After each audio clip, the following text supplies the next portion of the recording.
The first step to developing any good flow is going to be to make sure that your joints can move independently before we integrate them. So what we're going to do right now is we're going to go over some basic joint isolation movements to ensure that you have full mobility through all of your joints before we integrate it into our flows later. So first thing we're going to do is we're going to draw a big circle all the way around. As soon as you get to about 3/4 of the way up, you're going to spin your hand around and tuck it behind. As a frame of reference, you may want to use a wall to make sure that you're getting as big a circle as possible, preferably without twisting your body too much. So we would do about 5 each way of that as well. Moving on from there, we're going to internally and externally rotate. So outer spiraling and inner spiraling at that shoulder joint. So we did those big circles. Now we want to make sure that we inner and outer spiral. And what I like to do is I'll go opposites. This is called the Egyptian.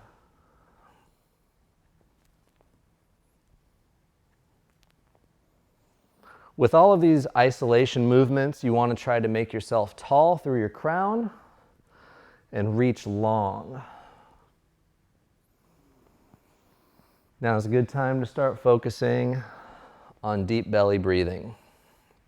Next, the scapula. So your shoulder blade is a very critical part of any upper body movement.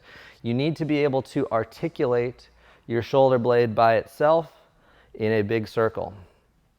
If a circle is a little bit too complicated or confusing at first, start with forward and backward and up and down. And as always, start with one limb at a time if you're learning, because it's easier to focus all your attention on one area. But as you get more and more comfortable, those circles become more natural and fluid. And eventually you'll be able to do those circles from a variety of positions once again. Next, working our way down, we're going to go to the elbow. And it may help to actually grab your tricep when you do this, so you're less likely to move from your shoulder once again. So we really want to isolate this movement right here, which is going to lead from that elbow. Sweep through, lock.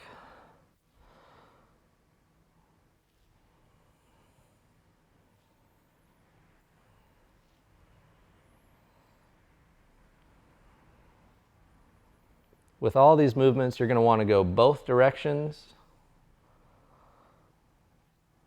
And then as you get more and more comfortable,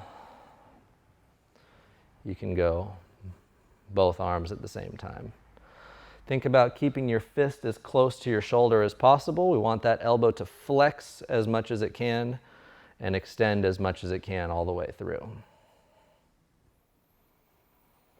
Next, we're going to go to the wrist. So simple flexion extension, also known as paint the fence.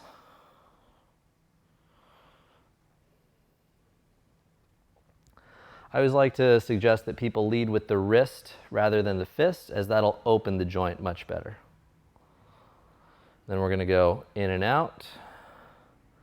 Once again, you're leading with the wrist. If you imagine that you just have a little paintbrush on your wrist, and that's what you're using, that'll make this part a lot easier. Now this next part, if you're following along at home and struggling, don't worry, you're about 90% of people I've ever shown this to.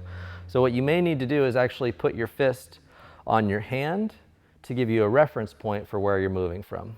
So we want to start flexion extension, ulnar and radial deviation, and then work our way through to those full circles. Last, we're going to work the fingers a little bit. So I want you to curl them and extend them all the way out.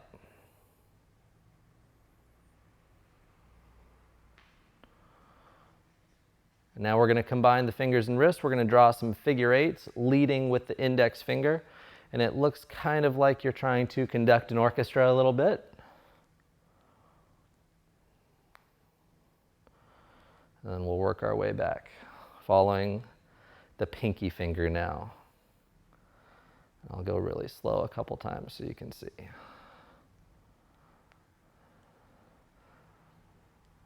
And while you're doing these, don't forget to do your assessments. So you would recheck, toe touch, overhead squat, and overhead reach to see if you feel any improvement and see what gives you the most improvement.